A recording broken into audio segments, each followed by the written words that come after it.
Have you ever stopped to wonder how many times danger may have brushed past you without you even realizing it? At Northern Trails Chronicles, we delve into these unsettling moments, sharing stories that remind you just how close peril can be. Before we begin, take a moment to share where you're watching from, and don't forget to leave a comment if this tale resonates with you.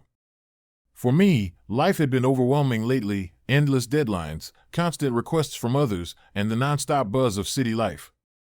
I needed a break, a moment of solitude, and the serene image of snow-draped mountains and towering evergreens called to me like an antidote.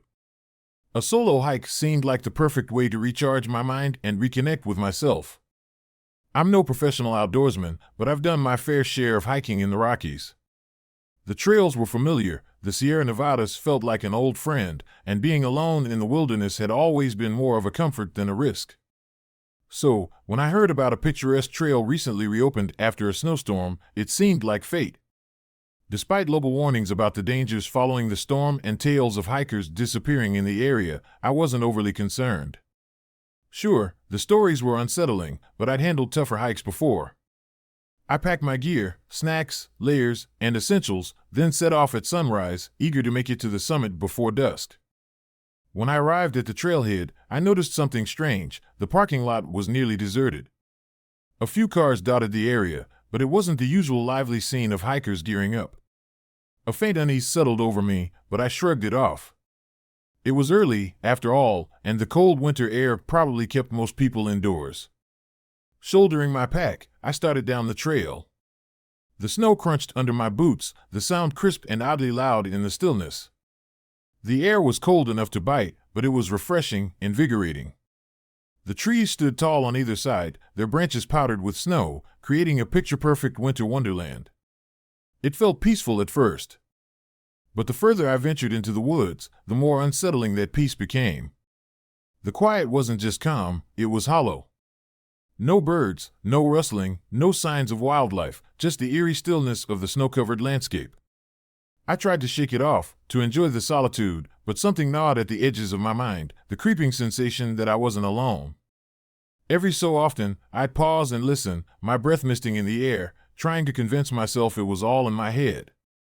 But then I heard it, a faint crunch, almost imperceptible, but undeniably there. I froze, my pulse quickening. At first, I told myself it was the wind or the snow shifting on the branches. But the sound came again, this time, louder and closer. It wasn't random. It was rhythmic, deliberate. Someone, or something, was walking. My stomach churned as I turned to look behind me, trying to act casual, though my nerves were on high alert. I scanned the trees but saw nothing, just the endless white of the forest and the shadows between the trunks. I shook my head, trying to laugh it off. Maybe it was a deer, I thought. Or perhaps my imagination was running wild after hearing those stories. Still, the unease lingered.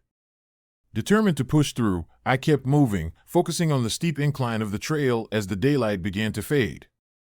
The sharp chill of the mountain air sank deeper into my bones, but I pressed on, eager to reach a clearing where I could rest. By the time I found one, the sky had turned a soft gray, the sun barely visible through the dense canopy. I set down my pack, letting out a shaky breath as I tried to collect myself. The silence was deafening. Every sound, the crunch of snow beneath my boots, the rustle of the wind in the branches, felt amplified, almost intrusive. As I rummaged through my bag for a snack, that sound returned. Footsteps. Closer now, heavier. My heart raced, and I froze mid-motion, straining to hear. This wasn't the wind, and it wasn't an animal. It was someone, no, something, approaching. My pulse thundered in my ears as I turned toward the source, my eyes scanning the clearing. And then, I saw it, a figure standing just at the edge of the woods. My first thought was relief, another hiker, maybe. But as my eyes adjusted, I realized something was off. The person stood unnaturally still, their body rigid, almost unnatural.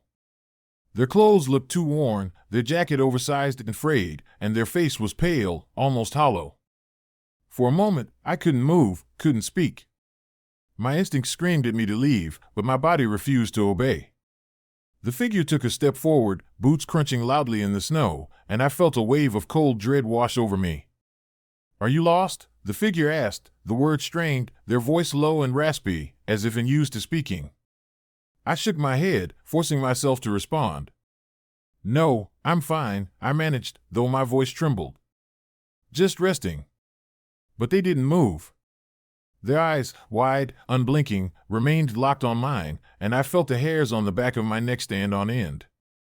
The stranger stepped closer, their movements jerky yet deliberate.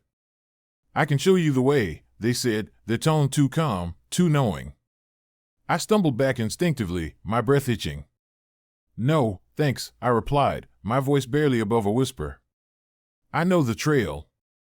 But instead of stepping aside, they moved closer, their hand reaching out. It wasn't until I saw the glint of something metallic, a knife, that the panic truly set in. My instincts kicked in, and I swung my pack at them, the force enough to throw them off balance for a moment.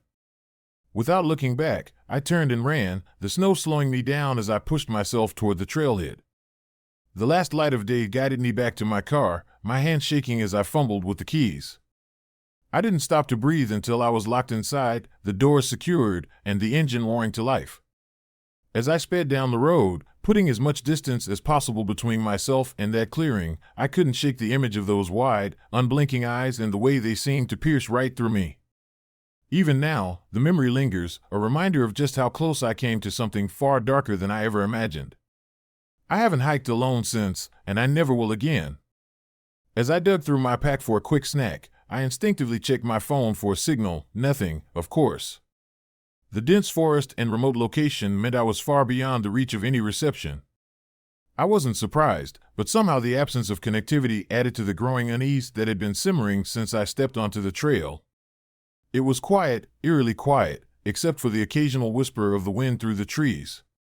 I tried to shake off the paranoia, convincing myself it was just the solitude playing tricks on my mind. But then, the sound came again. A crunch. Louder this time, closer. My breath hitched as my eyes darted around the clearing, scanning the trees for any movement. My rational mind told me it had to be an animal, a deer, or perhaps some other harmless creature. But deep down, I knew.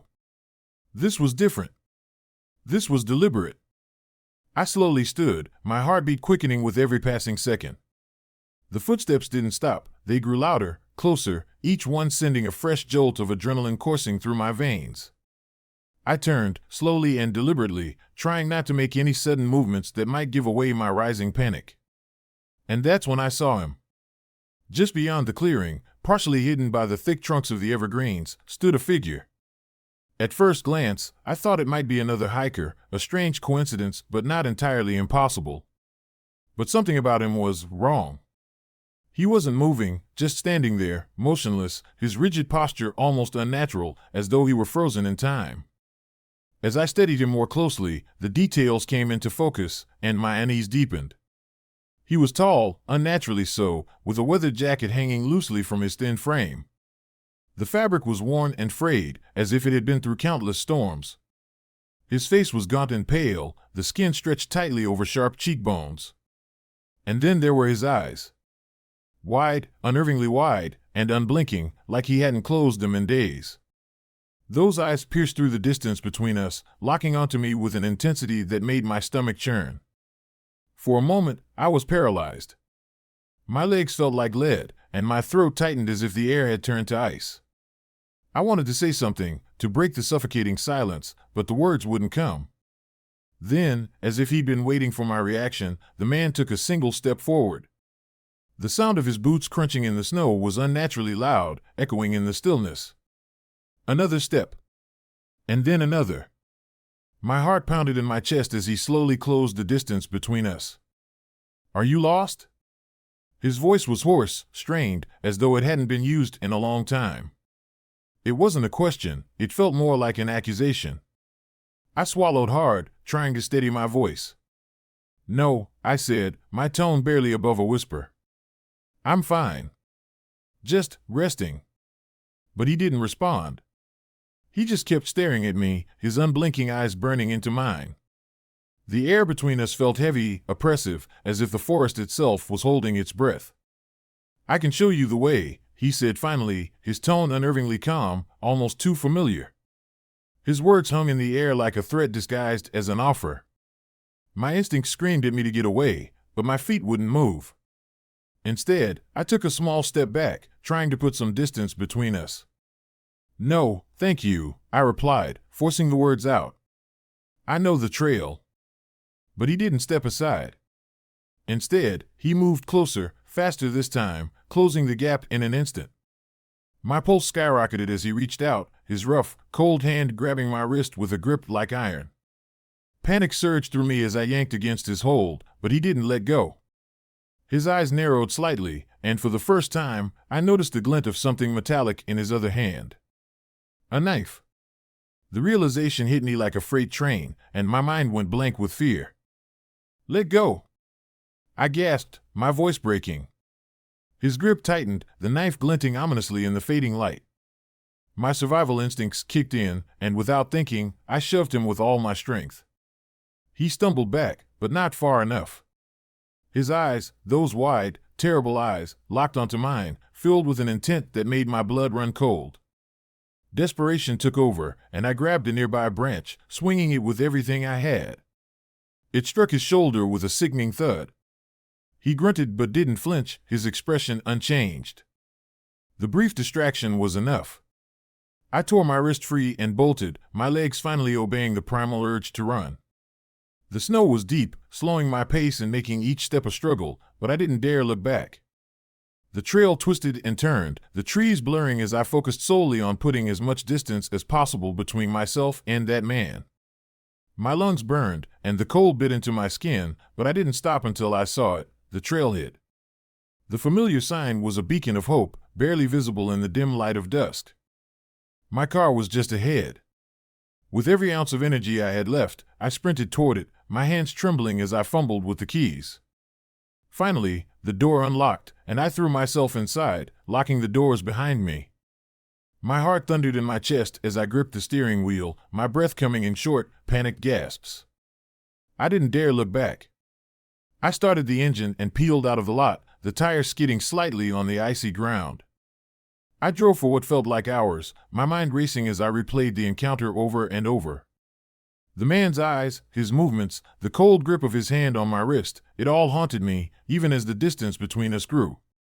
By the time I finally pulled over to catch my breath, I realized I had no idea how far I'd driven. My hands were still shaking, and my body felt like it was running on pure adrenaline. I never saw the man again. I didn't hear about any incidents in the area or see any reports that might explain who he was or what he wanted. But I didn't need an explanation. The memory of those eyes, those wide, hollow eyes, is burned into my mind. I haven't hiked alone since that day, and I know I never will again. Some risks just aren't worth taking, no matter how much you crave solitude or peace. That day taught me a hard lesson. Danger doesn't always announce itself. It waits, silent and patient, just out of sight, until the moment it decides to strike. It was quiet at Kyle's house, peaceful, even. That was part of the reason I'd agreed to house sit for him and his wife while they were away. They lived on a secluded property in the hills, the kind of place where the nearest neighbor was barely visible through the trees, and the silence was broken only by the occasional rustle of leaves or chirp of crickets. I arrived just as the sun was dipping below the horizon, painting the sky in hues of orange and purple. The dogs, two large but friendly mutts, greeted me with wagging tails and excited barks as I stepped inside. I wasn't much of a dog person, but they seemed easy enough to handle. It was shaping up to be a low-key few days, just me, the dogs, and the house. After settling in, I let the dogs out into the expansive, fenced backyard, then busied myself making dinner. Everything about the evening felt normal, even comforting. The faint hum of crickets filled the air, blending with the occasional whistle of the wind through the trees. Once the dogs were back inside, I sat down to eat, relishing the stillness of the house.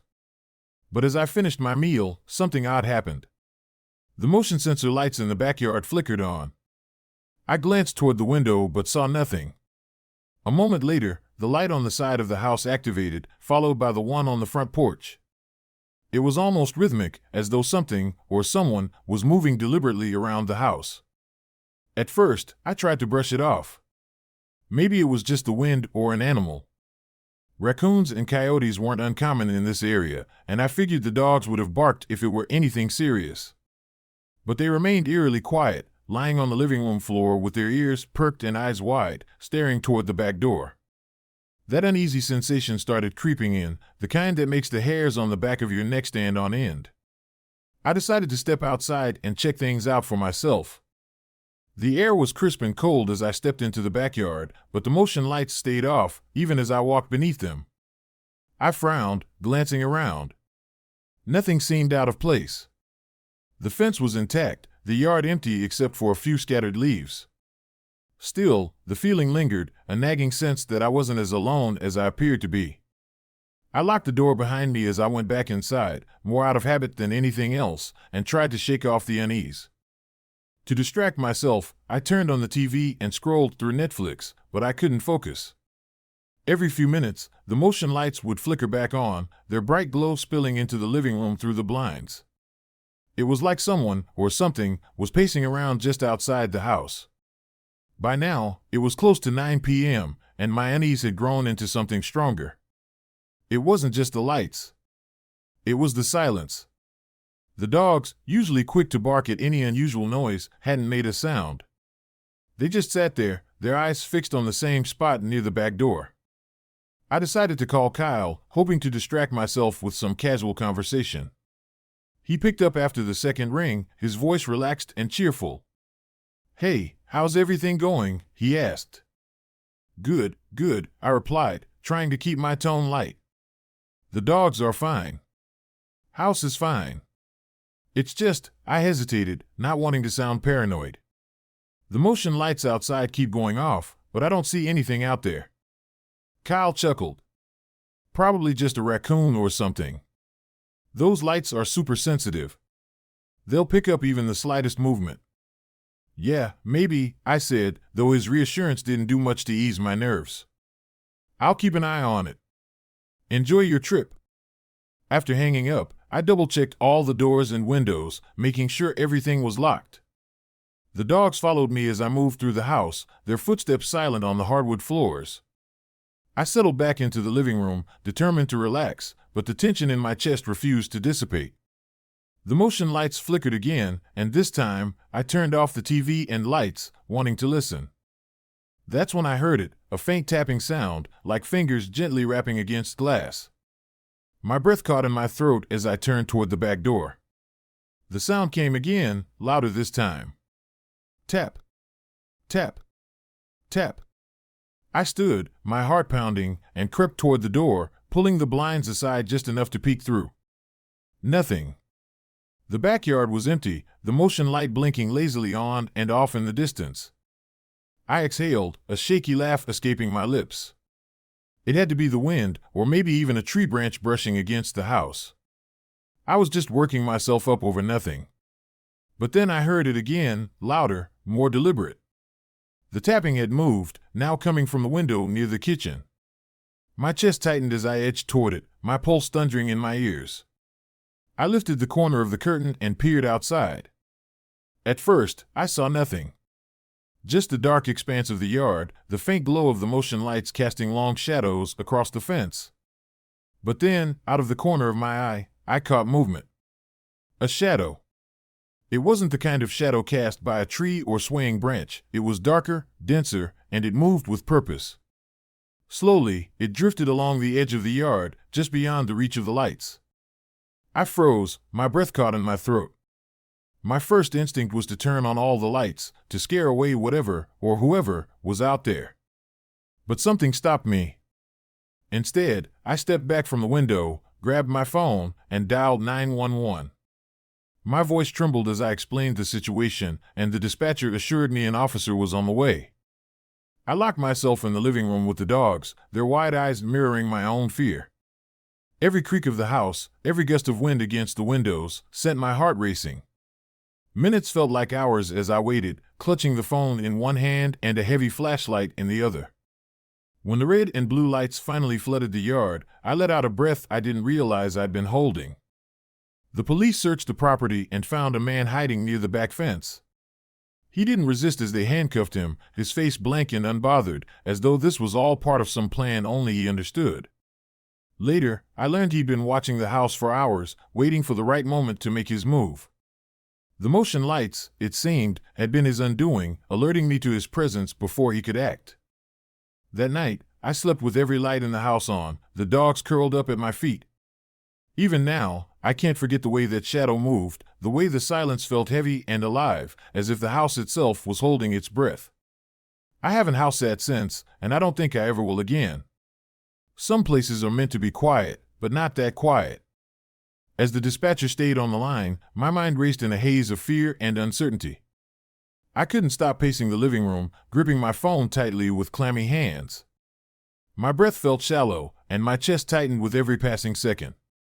Was there truly someone in the backyard, or was my imagination playing tricks on me? The longer I waited, the more my nerves frayed. Every creak of the house, every gust of wind against the windows, amplified my unease. Then, I saw it again, a shadow moving past the living room window, just outside. The figure seemed to glide through the yard with unnerving deliberation. I froze, whispering into the phone, "There's someone out there." I just saw them pass the window. The dispatcher's calm but firm voice cut through my panic. "Stay inside. Do not open the door. Officers are on their way." I swallowed hard, stepping back from the window and pulling the blinds closed. My heart was pounding so hard it felt like it would leap out of my chest. I turned off the lights, my palms damp with sweat, and tried to stay as quiet as possible. The minutes stretched into what felt like hours, every moment weighed down by the oppressive silence of the house. Then, at last, the flashing red and blue lights of a patrol car cut through the darkness outside. Relief washed over me, but my body remained tense as I watched the officers search the property. It didn't take long for them to find him. The man was crouched near the back fence, pressed against the shadows just out of sight. He didn't try to run or resist when they approached. Instead, he remained eerily still, almost as if he had been waiting for this moment. When they led him out in handcuffs, his expression was blank, devoid of fear or remorse. The sight of him made my stomach churn. Afterward, one of the officers explained that the man had been watching the house for hours, waiting for the right moment to make his move. The motion-activated lights had given him away, alerting me to his presence before he could act. I tried to process the revelation, but the weight of it left me feeling hollow. He had been there, lurking, long before I even realized something was wrong. That night, I kept every light in the house on, the dogs curled up at my feet as if sensing my lingering fear. Even now, years later, the memory of that night sticks with me, like a shadow that refuses to fade. I still think about how close I came to something I can't fully comprehend. It's a reminder that danger can be patient, waiting quietly until it finds its moment. That knowledge stays with me, even now, and I don't think I'll ever feel truly safe in a quiet, dark house again. The air was sharp and biting, the kind of cold that settled into your bones and refused to leave. Even in California, the desert nights could be brutal in their stillness, the chill cutting through the illusion of mild winters. I was driving back from Los Angeles, heading south toward San Diego. The hours of monotonous highway stretched ahead, the hum of the car engine and the flicker of passing streetlights lulling me into a heavy, drowsy haze. My eyelids felt like lead, and I knew I couldn't keep pushing forward. The last thing I needed was to drift off behind the wheel and end up in a ditch, or worse. I spotted a small pull-off area along the 5 freeway, tucked into the shadows of the open road. It was deserted, with no other cars or lights in sight, but it looked safe enough. I eased my car onto the gravel shoulder and stepped out, stretching my stiff legs and breathing in the icy night air. The silence was overwhelming, broken only by the faint whisper of the wind and the soft ticking of my car's engine cooling down. There was something hauntingly serene about the emptiness, but it also left me feeling strangely exposed, like a speck of dust in an endless void. For a few minutes, I leaned against the hood of my car, staring out into the darkness. The stars above seemed frozen in place, and the vastness of the night made me feel small. I was just beginning to shake off the tension of the drive when I noticed headlights in the distance. A vehicle was approaching, its beams cutting through the shadows. As it drew closer, I realized it was a van. Something about it made me uneasy, but I chalked it up to nerves. After all, it wasn't unusual for someone else to pull over for a break on a long stretch of highway. The van slowed as it passed me, then came to a stop a few yards ahead. My pulse quickened as the driver's side door creaked open and a figure stepped out. At first, I thought it was a woman. Her movements were fluid, almost graceful. But as she moved into the faint glow of the van's headlights, I saw it was a man, his appearance jarring in the stark light. His clothes were disheveled and oversized, hanging awkwardly off his gaunt frame. His hair was unkempt, and his eyes, they were dark and sunken, darting around as if searching for something or someone. He walked toward me with deliberate steps, his presence setting off every alarm bell in my mind. "Hey," he called out, his voice rough and gravelly. "You've got a flat tire." I blinked, caught off guard. "What?" I glanced at my car, but everything seemed fine. "Are you sure?" "Yeah," he nodded, taking another step closer. "I was driving behind you for a while. Saw it wobbling."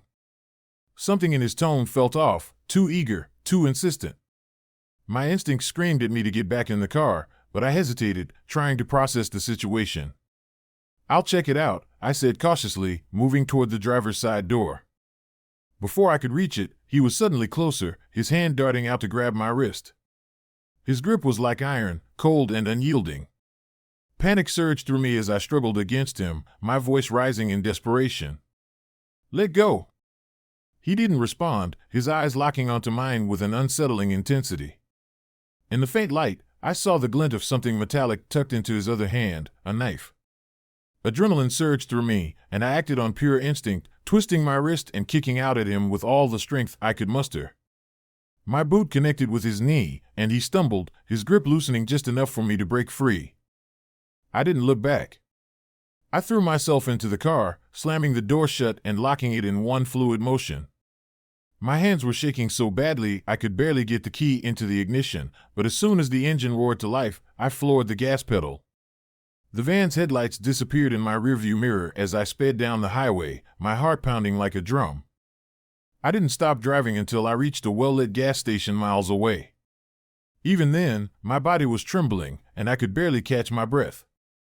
I called the police, relaying everything in a frantic, broken voice. They assured me they'd send someone to investigate, but the fear in my chest refused to subside. Later, I learned the man had a history, a disturbing pattern of targeting vulnerable drivers on isolated roads. He had been arrested before for similar crimes, but somehow, he was out again, lurking in the shadows. That night, I came terrifyingly close to becoming another one of his victims. The memory of his grip, his eyes, and the knife haunts me to this day. I don't stop on deserted highways anymore, no matter how tired I am. Some risks just aren't worth taking. The man looked to be in his late 30s, maybe early 40s. His movements were sharp and erratic, almost as if he was in a rush to get somewhere but couldn't quite decide where. His clothes hung loosely off his thin frame, tattered and worn as though he'd been living in them for years. His face was gaunt, pale, and framed by dark hollows under his eyes, as if sleep had long eluded him. As he approached my car, he knocked on the window, not a polite tap, but a hard, insistent rap that startled me. My chest tightened as an uneasy spark of fear flickered to life. Something about him felt off. Still, I cracked the window slightly, just enough to hear him out, trying to suppress my growing sense of dread. "You've got a flat tire," he said in a voice that sounded rough, almost unused, like it hadn't spoken in days. He was too close, his breath condensing in the cold air between us. I glanced at my tires, squinting through the dim light, but nothing appeared out of place. "Are you sure?" I asked, keeping my voice as steady as I could. He nodded, his bloodshot eyes flicking nervously between my car and the surrounding shadows. "Yeah, I was behind you for a while." "I saw it wobbling," he insisted. Something about his tone was unnerving. The way his eyes darted around, the jittery energy in his movements, it all screamed that this wasn't just a kind stranger offering help. But despite my instincts screaming at me to stay put, I reasoned with myself that maybe I was overreacting. People do stop to help, right? A quick check wouldn't hurt. Against my better judgment, I opened the door and stepped out. The moment my foot hit the ground, he moved with startling speed. Before I could even process what was happening, his hand shot out and clamped around my wrist like a vice. His grip was unyielding, cold, and far too strong. Panic flooded my system as he yanked me forward with a force that sent me stumbling toward him. "What the hell are you doing?" I shouted, my voice trembling with fear. I struggled against his hold, but he didn't let go. His breath reeked of stale cigarettes and something metallic, and his wild eyes locked onto mine with a desperate intensity that froze me to my core. He didn't say a word, just kept pulling me toward his van, the side door ominously open, its interior swallowed in darkness. My mind raced as adrenaline surged through my veins. This wasn't about a flat tire. This man had something far more sinister in mind. I had to act fast. Summoning every ounce of strength I could muster, I twisted my wrist, trying to free myself. When that didn't work, I lashed out with my foot, kicking him hard in the stomach. The impact sent a sickening thud through my leg, and he staggered back, momentarily loosening his grip. It was all the opportunity one needed. Without hesitation, I tore myself free and bolted toward my car. My legs burned as I sprinted, my boots slipping against the loose gravel, but I didn't dare slow down. I threw myself into the driver's seat, slamming the door shut behind me and locking it with trembling hands. My heart was hammering so loudly it drowned out every other sound. Fumbling with the keys, I managed to start the engine and threw the car into gear. I didn't look back, didn't check to see if he was chasing me. All I knew was that I had to get as far away as possible. I drove blindly, my breaths coming in ragged gasps and my hands shaking uncontrollably on the wheel. By the time I reached the safety of a brightly lit gas station, I could barely steady my fingers enough to dial the police. I explained everything in a rushed, frantic voice, barely able to believe the words coming out of my own mouth. At first, the dispatcher sounded skeptical. Who wouldn't be? It all sounded too surreal, like something out of a nightmare. But as I gave more details, they promised to send someone out to investigate. Hours later, I learned that the man's van had been found, abandoned in a patch of brush not far from where I had pulled over. The police apprehended him that night, and the truth they uncovered was chilling. This wasn't his first time. He had a history, a long, disturbing record of targeting vulnerable people on desolate roads. His method was always the same: approach with an offer of help, lull his victims into a false sense of security, and then drag them into his van to do God knows what. I had come terrifyingly close to being another name on his list. The officers told me I was lucky I reacted quickly, lucky I managed to break free, lucky I escaped unharmed. But luck didn't feel like the right word. What I felt was raw, unfiltered terror. The memory of his grip, the glint of the knife, the way his bloodshot eyes bore into me, it's something I can't shake, even now. I replay that night in my head sometimes, wondering what might have happened if I hadn't acted when I did. I've never stopped on a lonely highway since. No matter how tired I am, no matter how much I might need a break, I keep driving until I reach somewhere safe, somewhere well-lit and populated. Some risks simply aren't worth taking, and that night taught me that lesson in the most visceral way possible. Even now, years later, the image of his face lingers in the back of my mind, a constant reminder of how quickly the mundane can spiral into a nightmare. The air felt unnaturally still, as if time itself had paused the moment his hand clamped around my wrist. It was as though the world held its breath, amplifying the raw terror coursing through me. Even now, I can't fully understand what drove him to do what he did. What was his plan? Why me? Was it a calculated decision, or was I simply an unfortunate bystander caught in the wrong place at the wrong time? These questions linger, unanswered, leaving me with a sense of unease that I can't shake. What I do know is this: I was fortunate. Whether it was my instincts or sheer chance, I escaped what could have easily become something far worse.